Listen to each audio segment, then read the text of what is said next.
السلام عليكم ورحمة الله وبركاته اخواني. في فيديو اليوم راح نتكلم اضرار الصقيع والثلوج على المزروعات، فتابعونا للنهاية حتى تستفيدوا وتوصلكم المعلومة بشكل كامل ان شاء الله. اخواني، في الغالب تتعرض النباتات لمشكلة التلف بسبب الصقيع اثناء تجميد المياه المتواجدة في النباتات، بالتحديد في الخلايا النباتية. فهنا يتشكل بلورات جليدية ينتج عنها ثقب في جدران الخلايا النباتية، وأثناء عودة درجات الحرارة إلى الانخفاض مرة أخرى فهنا تذوب بلورات الثلج ويحدث تسرب في محتويات الخلية إلى الخارج، وبالتالي تظهر النباتات في مظهر شاحب، كما أن لونها يتغير ويصبح مظلم، وبالتالي يموت النبات. تدمير المحاصيل الزراعية: في حال انخفاض درجات الحرارة في فصل الربيع فيترتب على ذلك الكثير من المشاكل والأضرار، وذلك من خلال تلف براعم الفاكهة النامية، وينتج عن ذلك الكثير من الخسائر الاقتصادية. فيسبب الصقيع تلف في المحاصيل والنباتات والفواكه بالتحديد. للنباتات ذات الأوراق الرقيقة على سبيل المثال الطماطم والصويا والكوسة، ففي إذا كان الصقيع قاسي فيحدث تجمد للبطاطا في الأرض. أيضا فقام الصقيع بتدمير الكثير من الحقول. أضرار الصقيع على أشجار التفاح والفواكه: يحدث ضرر في أشجار التفاح كلما انخفضت درجات الحرارة، ويزداد الضرر كلما ازداد المدة الزمنية التي تعرض فيها التفاح إلى الصقيع. يفضل أثناء الطقس المتجمد أن يتم تغطية الأشجار بأغطية لحمايتها من التلف، فينتج عن الصقيع قتل براعم أشجار التفاح. فإذا تعرضت البراعم للصقيع لدرجة 12 تحت الصفر لمدة نصف ساعة فهنا سيكون مات تقريبا 10% من البراعم. في حال تعرض لدرجة 2 تحت الصفر في نفس الوقت الزمني فيكون قد مات 90% من البراعم.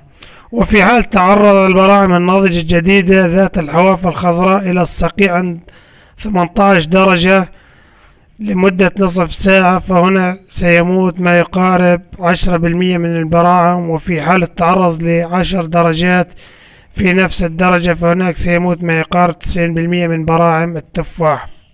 تتباين درجات الحرارة بين الليل والنهار في فصل الشتاء، وتكون منخفضة بكثرة في الليل، وفي الصباح ترتفع بصورة تدريجية، مما ينتج عن ذلك إصابة اللحاء بمشكلة صدع الصقيع.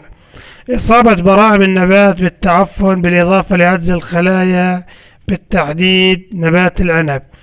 طرق تجنب الصقيع: هناك الكثير من الطرق التي يعتمد عليها من أجل تجنب الصقيع، وعليكم في السطور الآتية تلك الطرق. يلزم اختبار موقع الأرض التي تساعد على تقليل من طبيعة حدوث الصقيع. يلزم القيام بكافة الأعمال الزراعية كقص الأعشاب التي تنمو في أسفل الأشجار والنباتات المزروعة، وذلك من أجل تصريف الهواء البارد وحرث الأرض، وبالتالي يتم انتقال الحرارة بكل سهولة من طبقات التربة.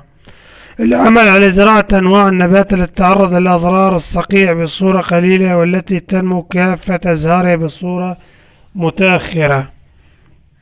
طرق الحماية الإيجابية: إليكم في السطور الآتية الطرق المستخدمة في حماية النبات من الصقيع.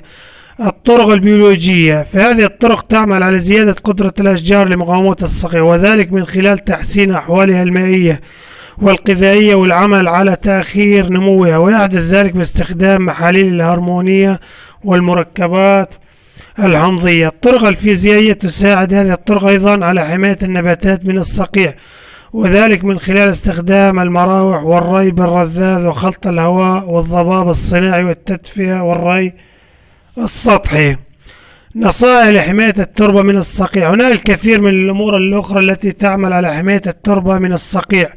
العمل على رش الأسمدة لجميع الأشجار من أجل أن يتم تقويتها. عدم ري التربة بصورة متزايدة.